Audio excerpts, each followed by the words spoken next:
Hey, today we're talking about one of the best games I've played this year.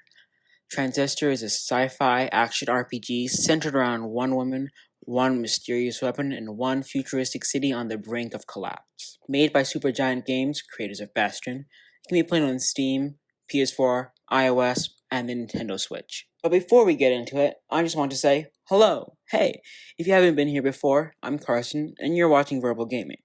On this channel, I talk excessively about the few games I can afford.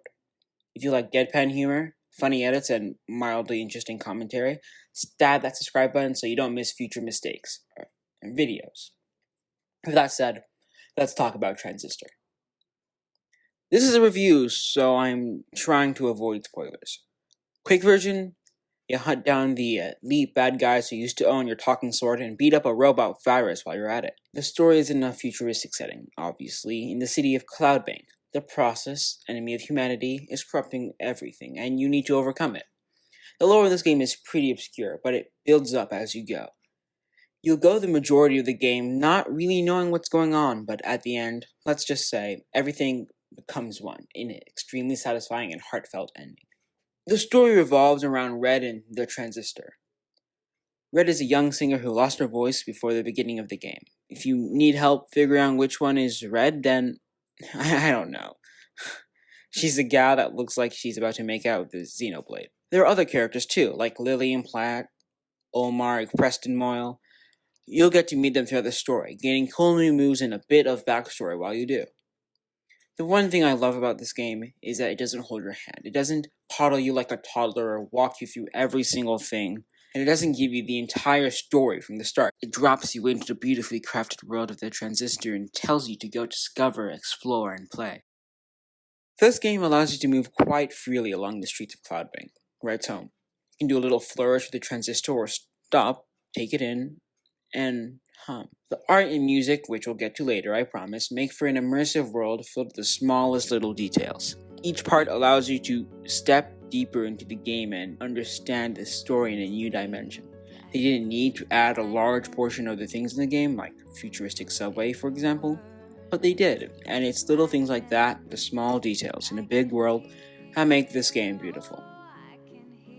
Combat-wise, this game is fast-paced, fun, flowing continuously, much like your mother. Unlike your mother, it actually lets you think for yourself. See, by giving you the option to choose the abilities, buffs, and debuffs that in your setup at frequent checkpoints, Transistor allows for a sort of rewarding and responsive combat freedom that I've not experienced in a long time. You can freeze time to either plan out your next attacks or make a run for it. This allows for the sort of strategy that you find in like turn-based RPGs, while still maintaining the speed of your rogue-like dungeon crawlers. A lot of combat mechanics work well while time is quote-unquote frozen, like the ability that allows you to drop a massive load on a young lady. Don't ask how that works, just play the game. The art in this game is gorgeous. It has the same hand-drawn approach as the other Supergiant games and still manages to get expressive characterization and convey vibrant feelings in one fell swoop. As you go throughout Cloudbank, you'll see the art and detail put into every single structure, how everything is designed to fit in perfectly with the world and supercharge the experience. I told you to get to sound eventually. Sound in this game is perfect, the music perfect, there's no doubt about that. With vocals by Ashley Barrett, who has the voice of an actual angel by the way, and composition by Darren Korb, Supergiant Games has released a moving 2-hour-long soundtrack deeply connected to the game's story. My favorite song by far has to be We All Become. Or is it Paper Boats? The Spine? I can't even choose. If you've played, let me know what your favorite is down in the comment section. Maybe I'll make a video on this OST sometime. Oh, and by the way, it's all free on YouTube. You know what else is free on YouTube? A subscription to this channel. You'll never miss any of the videos I post, and believe me, I've got some funny ones in the works. Obviously, hit the like button if you enjoyed it. Please.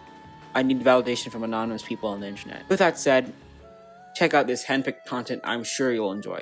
See you in the next one.